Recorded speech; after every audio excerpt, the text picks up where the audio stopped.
Welcome to all of you in my channel ask education. मैं हूं आरती। आज हम शैव धर्म से संबंधित यहाँ पे बातें करेंगे। शैव धर्म को आज कंप्लीट कर लिया जाएगा। देखिए, शैव धर्म का स्टार्टअप बिगनिंग किस तरीके से हुआ है, एक भक्ति के रूप में, मीन्स शिव भगवान का, शिव संप्रदाय का या शैव संप्रदाय का भक्ति के रूप में सर्वप्रथम उल्लेख कहाँ मिलता है, तो सिंधु घाटी सभ्यता से हमें पता चलता है कि शिव भगवान को एक भगवान के रूप में, शिव जी को एक भगवान के रूप में, शिव भगवान के रूप में पूजा जाता है। इस बात का पता कहाँ से चलता है, सिंधु घाटी सभ्यता से पता चलता है। ओके, देखिए ऋग्वेद में 4 वेद हैं अपने पास, तो ऋग्वेद में इस बात का पता चलता है कि शिव से साम्य, ठीक है, शिव से साम्य, साम्य का मतलब क्या होता है, कोमलता। तो शिव से साम्य रखने वाले जो देवता हैं वो रुद्र हैं, ठीक है। शिव से साम्य रखने वाले देवता कौन है, रुद्र। और रुद्र विकराल रूप किसका होता है, भोलेनाथ का होता है ना। ये इस बात का पता कहाँ से चलता है, हमें ऋग्वेद से पता चलता है। ओके, और महाभारत में, ठीक है, महाभारत का नाम जानते हैं, आप लोगों ने सुना भी होगा। तो महाभारत में भगवान शंकर को, भगवान भोलेनाथ को एक श्रेष्ठ देवता के रूप में माना गया है, ठीक है। जैसे विष्णु भगवान को मैंने बताया था आपको पिछली वीडियो में, उसी तरीके से यहाँ महाभारत में, उनमें भागवत गीता में विष्णु भगवान को माना गया है। तो महाभारत में श्रेष्ठ देवता के रूप में भोलेनाथ को माना गया है या पूजा जाता है वहां पे। और मेगास्थनीज ने 4 ईसा पूर्व में इनका उल्लेख भी किया है। ये शैव मत के उल्लेख इन्होंने यहाँ पे देखने के लिए मिलता है। और दक्षिण भारत के जो शैव मत हैं या शैव संप्रदाय हैं, ओके, दक्षिण भारत यानी कर्नाटक, ठीक है, दक्षिण भारत साइड के जो शैव मत हैं या शैव उपासक हैं, उन्हें नैनार बोला जाता है, ठीक है, उन्हें नैनार बोला जाता है या आडियार बोला जाता है। ओके, और इस प्रकार के जो संत होते हैं दक्षिण भारत में जो पाए जाते हैं, इनकी संख्या कितनी है, इनकी संख्या टोटल 63 है। ओके, 63 संख्या है। और इन संतों द्वारा जो कि दक्षिण भारत में पाए जाते हैं, जिन्हें नैनार बोला जाता है, इन संतों द्वारा जो जिन श्लोकों का संग्रह किया जाता है उसे तिरमुंडई कहा जाता है, ठीक है। आई बात समझ में। दक्षिण भारत में शिव, जो भी शिव भक्त होते हैं, उन्हें नैनार अथवा आडियार बोला जाता है। आडियार संतों के नाम से हम जानते हैं। और इस प्रकार के जो ये संत हैं, इन्होंने जितने भी श्लोकों को लिखा है उनकी संख्या कितनी है, 63। और इन श्लोकों के संग्रह को तिरमुंडय कहा जाता है, जिसका संकलन, जिसका प्रतिपादन, जिसको संकलित किया है, जिसको इकट्ठा किया गया है नम्य अंडाल के द्वारा, जिसे इकट्ठा किया गया है या फिर जिसे संकलित किया गया है। ओके, देखिए, शैव संप्रदाय का प्रथम उल्लेख, सबसे पहला उल्लेख कहाँ मिलता है, पतंजलि के महाभाष्य में मिलता है। ओके, जैसे कि मैंने वैष्णव धर्म में आपको बताया था कि वैष्णव धर्म का सर्वप्रथम उल्लेख कहाँ मिलता है, पाणिनि के समय पर मिलता है। पाणिनि कौन है, पाणिनि एक महर्षि हैं, बहुत बड़े महर्षि थे पाणिनि के द्वारा ही, मैं आपको यहाँ पे इस वीडियो में बता दूं कि पाणिनि के द्वारा ही व्याकरण का उत्पादन हुआ है। पाणिनि शिव भगवान के बहुत बड़े उपासक थे, ठीक है, वो बहुत पूजा कर रहे थे। एक ऐसी कहानी मानी जाती है या सुनने के लिए मिलता है कि महर्षि पाणिनि शिव भगवान की घोर तपस्या उन्होंने की थी और शंकर भगवान भोलेनाथ उनसे प्रसन्न होकर वहां पे प्रकट हुए थे। और वो अपने डमरू के द्वारा, ठीक है, जो उनका डमरू है छोटा सा, 14 बार उन्होंने उसको बजाया था। डमट डमट डमन निनादवत डमरपयम चकार चंड तांडवम तनु तुन शिव शिवम, ठीक है। और इससे इस प्रकार के डमरू बजाने से 14 प्रकार की ध्वनि उत्पन्न हुई थी। और इन्हीं ध्वनियों से, चाहे तो वो संस्कृत व्याकरण हो या हिंदी व्याकरण हो, यहीं से इन व्याकरणों का एक तरीके से जन्म हुआ है, ठीक है, ये आप जान लीजिए यहाँ पे। लेकिन शैव संप्रदाय का प्रथम उल्लेख, सबसे पहले जो उल्लेख मिलता है वो पतंजलि के महाभाष्य में मिलता है, ठीक है, जिसे शिव भागवत के नाम से भी हम जानते हैं या शिव भागवत के नाम से ये जुड़ा हुआ होता है, ठीक है। देखिए क्या लिखा हुआ है कि शैव संप्रदाय का एक तरीके से जो प्रारंभ हुआ है, स्टार्टअप हुआ है, बिगनिंग हुआ है, वो कब हुआ है, तो शैव संप्रदाय का प्रारंभ शुंग, ठीक है, शुंग और सातवंश के टाइम पर हुआ है, जो कि गुप्त काल तक पहुंचते पहुंचते अपने चरम पर पहुंच गया था। उस टाइम पे बहुत सारे लोग शिव भगवान के उपासक थे, उनके एक बहुत ज्यादा ये अपने आप चरम सीमा पर पहुंच गया था गुप्त काल के समय पर।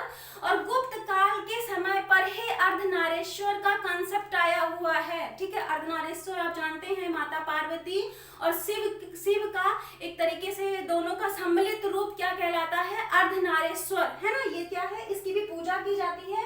तो इसका प्रारंभ कहाँ हुआ है, किस टाइम पीरियड में हुआ है, तो गुप्त काल के समय पर ही इसका प्रारंभ हुआ है।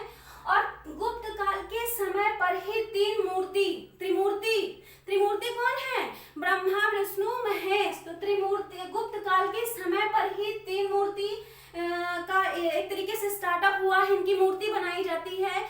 गुप्त काल के समय पर ही सर्वाधिक मूर्तियों का स्टार्टअप हुआ है, बिगनिंग हुआ है, ठीक है। इसके पहले गुप्त काल के पहले तक मूर्तियों का प्रचलन नहीं था, ओके। और ये जो मूर्तियां हुई हैं ब्रह्मा विष्णु महेश, इस समय अवधि की गुप्त काल की एक बहुत बड़ी विशेषता है, एक समन्वय है इनका, ठीक है। और ये अर्धनारीश्वर का जो कॉन्सेप्ट है, त्रिमूर्ति का जो कॉन्सेप्ट है, वो भी हमें गुप्त काल से मिला हुआ है। और अर्धनारीश्वर किस बात का प्रतीक है, किस बात का एक तरीके से देखने के लिए यहाँ पे मिलता है, तो भगवान शिव भोलेनाथ और माता पार्वती का तादाम्य के बारे में बताता है। इन दोनों की एक तरीके से एक जो आपस में सामंजस्य है, उस बात को ये स्पष्ट करती है अर्धनारीश्वर की मूर्ति। कहने का मतलब क्या है यहाँ पे, कि बिना पुरुष और बिना स्त्री के ये प्रकृति नहीं चल सकती है, ये अर्धनारीश्वर का कंसेप्ट है, ओके। देखिए, गुप्त काल में हरिहर के रूप में शिव की और विष्णु के रूप में यहाँ पे मिलता है, सर्वप्रथम उल्लेख मिलता है, ठीक है। और शिव की प्राचीनतम मूर्ति, सबसे ज्यादा प्राचीनतम मूर्ति, ठीक है, अत्यंत प्राचीन मूर्ति गुंडी मल्लम लिंग रेंगटुगा से मिलती है। यानी यहाँ पे इनका रेंगुटा से यहाँ पे ये मूर्ति मिलती है, शिव भगवान की जो प्राचीनतम मूर्ति है, ठीक है। देखिए यहाँ पे क्या लिखा हुआ है, कौशिकी तथा शतपथ ब्राह्मण में शिव के 8 रूपों का उल्लेख मिलता है, ठीक है।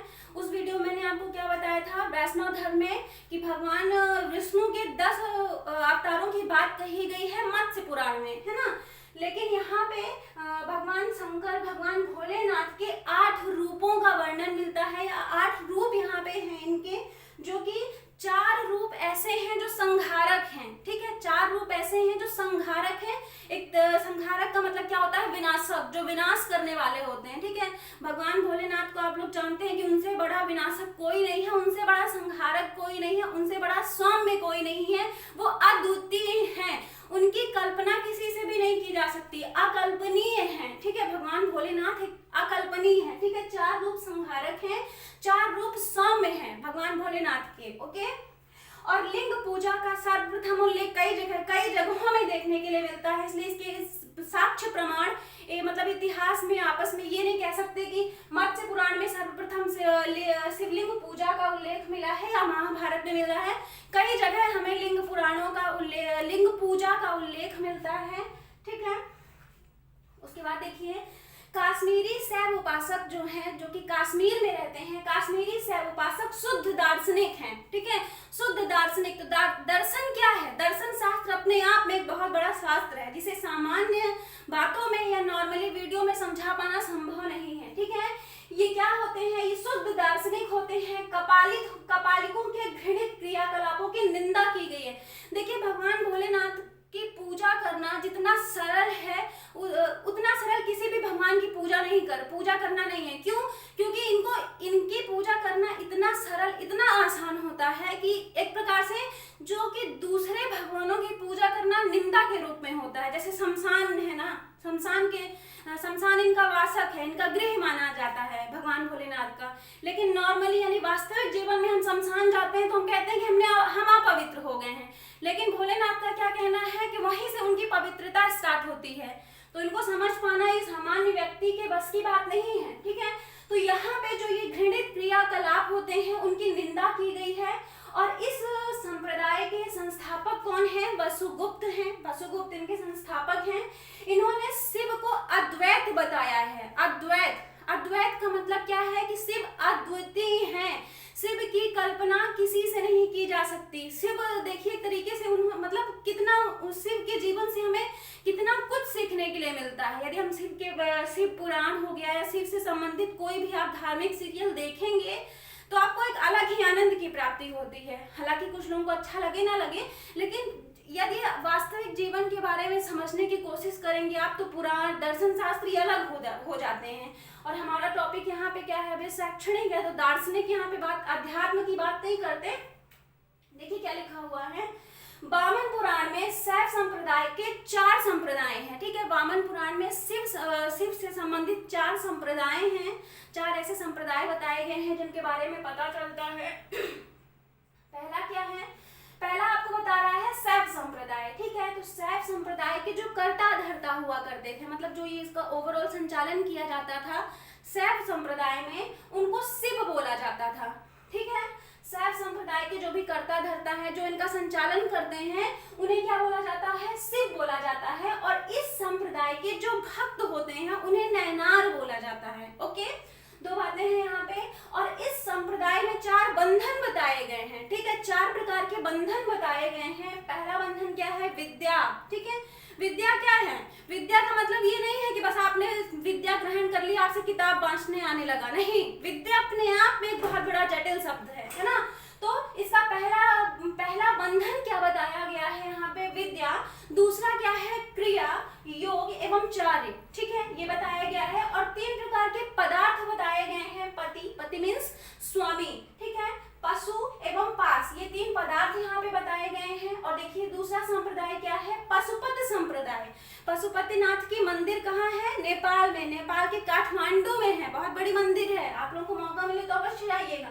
ठीक है, पशुपति संप्रदाय है, ये शैव संप्रदाय का या शिव संप्रदाय का सबसे पुराना संप्रदाय है। इससे पुराना संप्रदाय कोई भी शिव भगवान का नहीं है। ओके, और इस संप्रदाय के संस्थापक कौन है, नकुलीस।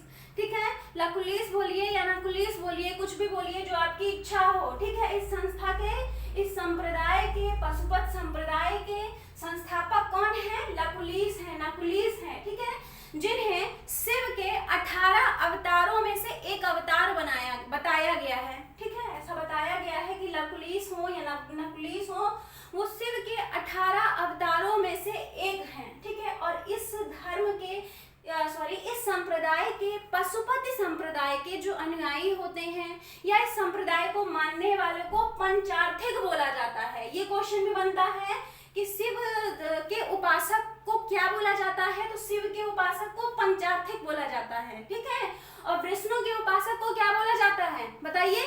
मैंने बताया था ना आप लोगों को, क्या बोला जाता है विष्णु के उपासक को, जल्दी बताइए।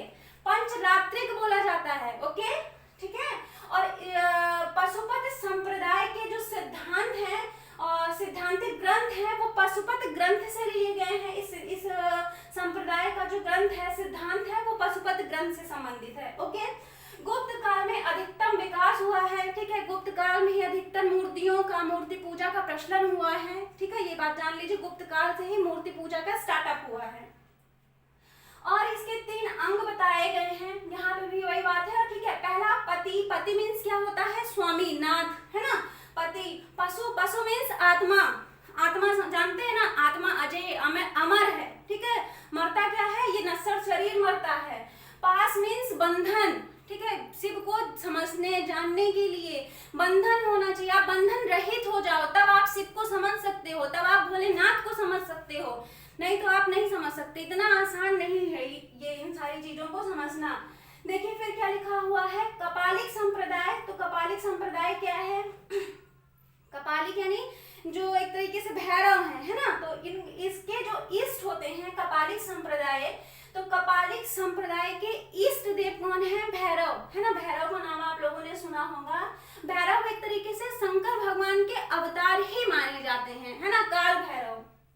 ठीक है, ये हाँ, महाकाल जो है, महाकाल का एक अलग रूप है भैरव, यानी काल भैरव, वो है यहाँ पे। तो इस कपालिक संप्रदाय के इष्ट देव भैरव हैं, जो कि शंकर के अवतार माने जाते हैं। और इस संप्रदाय का मुख्य केंद्र, किस संप्रदाय का, कपालिक संप्रदाय का मुख्य केंद्र श्रीशैल में है। ठीक है, श्रीशैल में है, जिसका प्रमाण हमें मालती माधव से मिलता है, ठीक है। जिस बात का प्रमाण हमें कहाँ से मिलता है, मालती माधव से मिलता है, ठीक है। और कपालिक संप्रदाय के जो एक फॉलोवर्स होते हैं, जो इनको मानते हैं इस संप्रदाय को, वो अत्यंत भयंकर होते हैं, ठीक है। अत्यंत भयंकर होते हैं, इनको सामान्यतः आप देख समझ नहीं सकते, एकदम जटाएं और काजल, ये मतलब एकदम अजीब टाइप का इनका बिहेवियर होता है। असुरी प्रवृत्ति, आप जैसे ये भी कह सकते हैं कि एक तरीके से असुरी प्रवृत्ति के होते हैं। इन्हें ये नहीं होता कि मेकअप वगैरह करना है, नो, ये हर चीज से परे होते हैं, है ना। और ये सुरा नर वाली और इनको नौदव्य चढ़ता है इनके पूजा में, ओके। देखिए कालामुख संप्रदाय, तो कालामुख के संप्रदायों को कपालिक वर्ग बोला जाता है, ठीक है। कपालिक वर्ग यही वर्ग है जो कपाल अवस्था में रहता है, इसे कपालिक वर्ग बोला जाता है। लेकिन ये और भी ज्यादा, इस कपालिक संप्रदाय से भी ज्यादा प्रकृतिवादी होते हैं, ठीक है। इस संप्रदाय से भी ज्यादा अतिवादी होते हैं। कपालिक संप्रदाय से यदि कंपैरिजन किया जाए कालामुख संप्रदाय का, तो इनसे भी ज्यादा अतिवादी होते हैं। इनमें अतिता की भी अति हो जाती है, अति सर्वत्र वर्जित, उस चीज की भी अति है। यहाँ पे अत्यंत प्रकृतिवादी हैं। प्रकृति का मतलब क्या है कि इन्हें हर चीज में प्रकृति ही है, इन्हें ना किसी छत की आवश्यकता नहीं है, किसी सौंदर्य की आवश्यकता नहीं है कि सुंदर दिखने के लिए क्रीम पाउडर काजल लगाना पड़ेगा, नहीं, इस चीज की आवश्यकता नहीं है। प्रकृति में रहते हैं, प्रकृति ही इनकी करता धरता है, किसी चीज की आवश्यकता नहीं है। वैसे भोलेनाथ भी हैं, है ना। हाँ, फिर और शिव पुराण में इस बात का पता चलता है, और शिव पुराण में इन्हें महाव्रतधर कहा गया है।